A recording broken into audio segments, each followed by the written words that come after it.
আমি নৌ পুলিশের থানার একটি আবেদন করছি। মাননীয় প্রাণী সম্পদ মন্ত্রী, আপনার আন্ডারে আছে নাকি থানা পুলিশ কিছু? মুরগি নিয়ে আসি আমি, পুলিশ তো আমার সাথে নাই, তারপরেও ওই এলাকায় যদি মাননীয় স্পিকার আমার এই রিজার্ভের মাস্টার যদি কেউ ধরে, ওই উসুল্লায় যদি রিকোয়েস্ট করে স্বরাষ্ট্রমন্ত্রী রিকোয়েস্ট করতে পারি কিছু পুলিশ পাঠানোর জন্য। ধন্যবাদ। এছাড়া আবার কিছু করার নাই। ধন্যবাদ। স্বরাষ্ট্রমন্ত্রীকে বলবেন।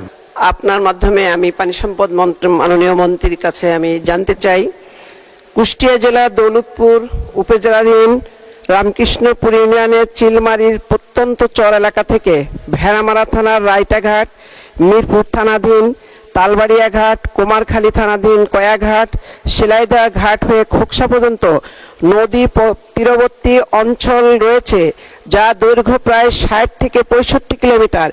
এই নদীর বাঁক অনুযায়ী বর্তমান গুরুত্বপূর্ণ ভৌগোলিক অবস্থান নদীপথের এই রুটটি রাজশাহী সেই রিজিয়নের নৌ পুলিশের তত্ত্বাবধানে লক্ষ্মীকুণ্ডা নৌফাঁড়ির পুলিশ কার্যক্রমে পরিচালিত হচ্ছে, যার অবস্থান ঈশ্বরদী এবং পাবনা। কিন্তু আমাদের ভেড়ামারা এবং এই তালবাড়িয়া বা দৌলতপুরে নৌ পুলিশের থানা না থাকার কারণে এখানে দিন দিন এই পুলিশের যে অবৈধ দৌরাত্ম্য বেড়ে যাচ্ছে সন্ত্রাসীদের, এতে করে প্রতিদিনই সেখানে গোলাগুলি বা মাননীয় সদস্য, জি আপনি প্রশ্ন করবেন পানি সম্পদ মন্ত্রীকে। জি, পানি সম্পদ, প্রাণী, মৎস্য এবং পানি সম্পদ মন্ত্রীর প্রশ্ন। পানি সম্পদ মাননীয় মন্ত্রীকে। উনি নৌ পুলিশের কি করবেন? উনি তো নৌঘাটি স্থাপন করতে পারবেন না। প্রাণী সম্পদ মন্ত্রণালয়, মাননীয় প্রাণী সম্পদ। আপনি চাচ্ছেন কি একটি থানা চাচ্ছেন ওখানে? নৌ পুলিশের থানা? আমি নৌ পুলিশের থানার একটি আবেদন করছি। মাননীয় প্রাণী সম্পদ মন্ত্রী, আপনার আন্ডারে আছে নাকি থানা পুলিশ কিছু? মুরগি নিয়ে আসি আমি, পুলিশ তো আমার সাথে নাই, তারপরেও ওই এলাকায় যদি মাননীয় স্পিকার আমার এই রিজার্ভের মাস্টার যদি কেউ ধরে, ওই উসুল্লায় যদি রিকোয়েস্ট করে স্বরাষ্ট্রমন্ত্রী রিকোয়েস্ট করতে পারি কিছু পুলিশ পাঠানোর জন্য। ধন্যবাদ। এছাড়া আবার কিছু করার নাই। ধন্যবাদ। স্বরাষ্ট্রমন্ত্রীকে বলবেন। ইতিমধ্যে মাননীয় স্পিকার, সারা দেশেই নিয়োগ কার্যক্রম চলমান রয়েছে, অত্যন্ত স্বচ্ছতার সাথে নিয়োগ কার্যক্রম চলছে এখানে, এবং 1 বছরের মধ্যে ম্যাক্সিমাম পদই মাননীয় স্পিকার পূরণ হয়ে যাবে। মৌলভীবাজার জেলার কুলাউড়া উপজেলায় বিভিন্ন দপ্তরে দীর্ঘদিন ধরিয়া প্রথম ও দ্বিতীয় শ্রেণীর কর্মকর্তার পদ খালি রহিয়াছে। উক্ত শূন্য পদে জরুরি ভিত্তিতে পদায়ন করা হইবে কিনা, হইলে তাহা কবে নাগাদ? ধন্যবাদ মাননীয় স্পিকার। জনপ্রশাসন প্রতিমন্ত্রী মোহাম্মদ আব্দুল বারী। মাননীয় স্পিকার, আপনাকে ধন্যবাদ। আপনার মাধ্যমে মাননীয় সংসদ সদস্য জনাব মোহাম্মদ শওকতুল ইসলামকে ধন্যবাদ। মাননীয় স্পিকার, মৌলভীবাজার কুলাউড়া উপজেলায় বিভিন্ন দপ্তরে প্রথম শ্রেণীর 40টি এবং দ্বিতীয় শ্রেণীর 27টি পদ খালি রয়েছে। শূন্য পদ পূরণের জন্য ইতিমধ্যে 6 মাস, 1 বছর এবং 5 বছর মেয়াদী কর্ম পরিকল্পনা প্রণয়ন করা হয়েছে। পরিকল্পনায় বর্ণিত স্বচ্ছতা ও দ্রুততার সাথে 5 লক্ষ সরকারি কর্মচারী নিয়োগ এর বিষয়ে অন্যান্য মন্ত্রণালয় বিভাগের নিয়োগের সর্বশেষ অবস্থা, শূন্য পদে নিয়োগের তথ্য এবং ক্যাডার পদে নিয়োগের অধিযাচন প্রেরণের জন্য জনপ্রশাসন মন্ত্রণালয় হতে পত্র প্রেরণ করা হয়েছে।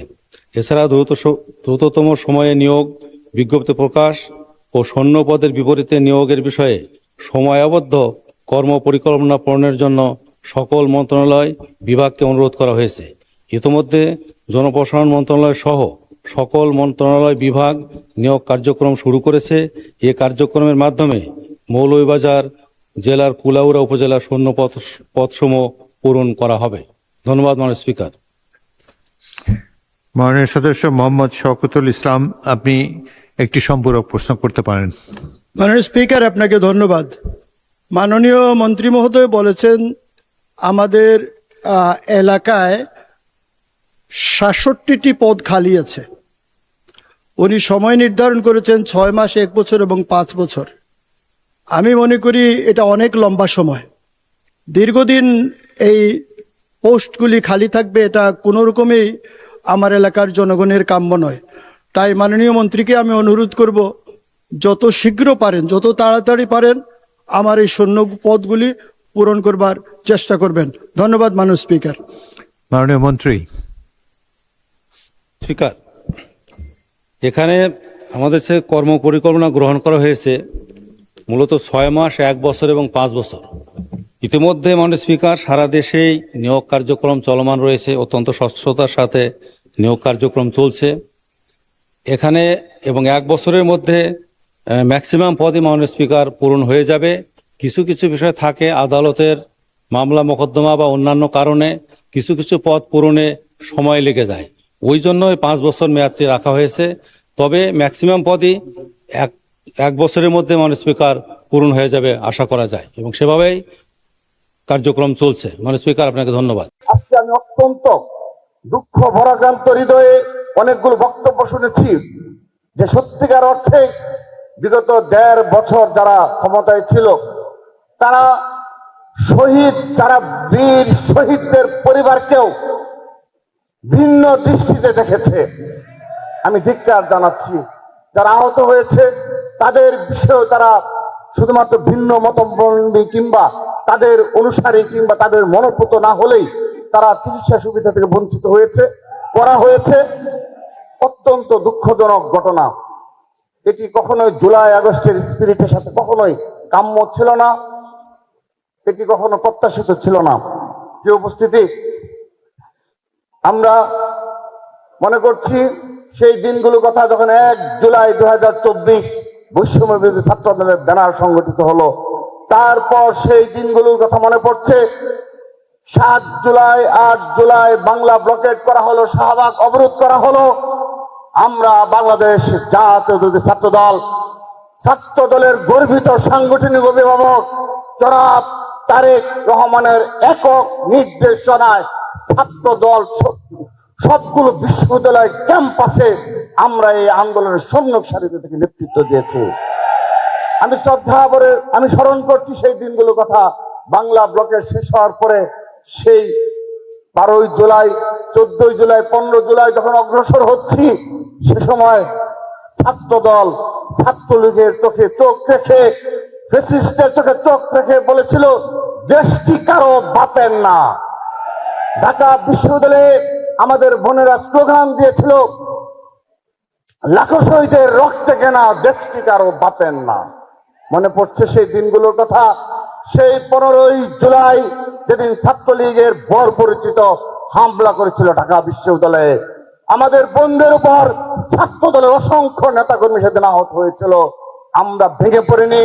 আমাদের কাছে সেই বৈষম্য বিরোধী আন্দোলনের ব্যানারের যারা নেতৃত্ব ছিল সেই সমন্বয়করা আমাদেরকে কল দিয়ে বারবার যখন সহযোগিতা চেয়েছে, আমরা সর্বক্ষেত্রে ছাত্রদল সেই সহযোগিতা করেছি, তাদেরকে আগলে রেখেছিলাম।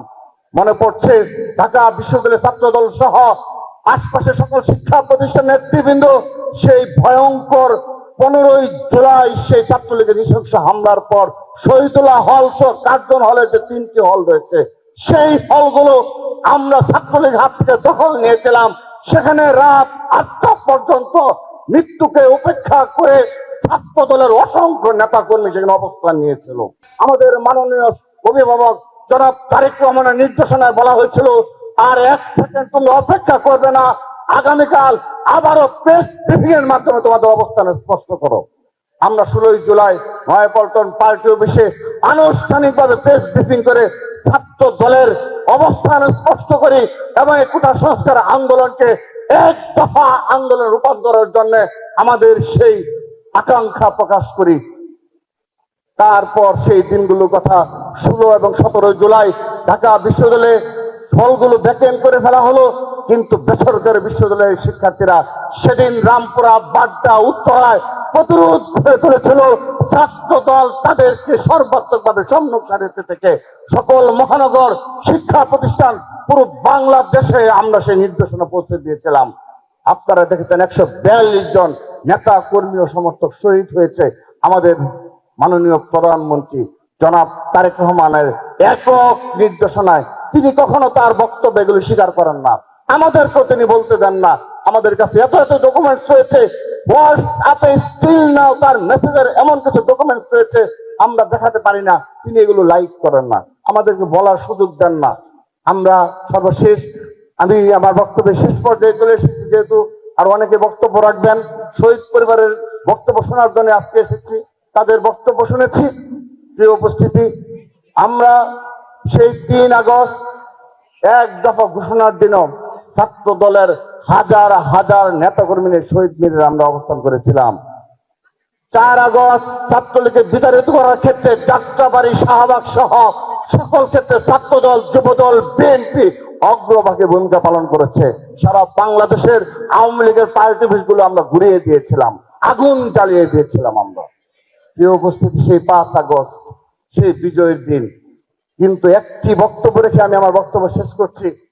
30 জুলাই, সেই 18, 19, 20 জুলাইয়ের পর যেদিন এই হারুন সহ পুলিশের ঊর্ধ্বতন কর্মকর্তা সহ সেই যাত্রাবাড়িতে গিয়ে বলেছিল যে সবকিছু ক্লিয়ার করে ফেলা হয়েছে, তারা সেখানে সংবাদ সম্মেলন করেছিল 21 জুলাই, 22 জুলাই, বলেছিল সব ঢাকা চট্টগ্রাম মহাসড়ক অবরোধ বলে কিছু নেই, আপনারা দেখে যান, এবং রাস্তায় গাড়ি চলাচল তারা সেই অবস্থান করে ফেলেছিল এবং পুরো বাংলাদেশের আন্দোলন প্রায় কন্ট্রোল করার পর্যায়ে ছিল।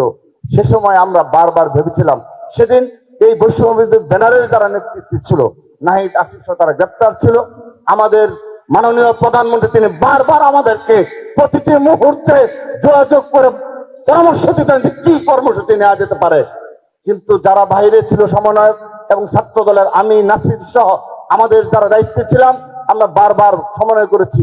1-2টি প্রোগ্রাম আপনাদের মনে রয়েছে, আমরা ফেলিওর হয়েছিলাম।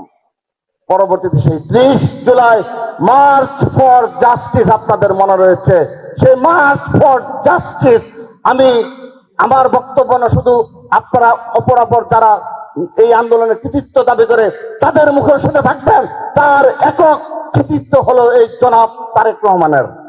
মার্চ ফর জাস্টিস সফল করেছিল বিএনপি পন্থী আইনজীবী এবং ঢাকা বিশ্ববিদ্যালয়ের 7 দলের শিক্ষকেরা।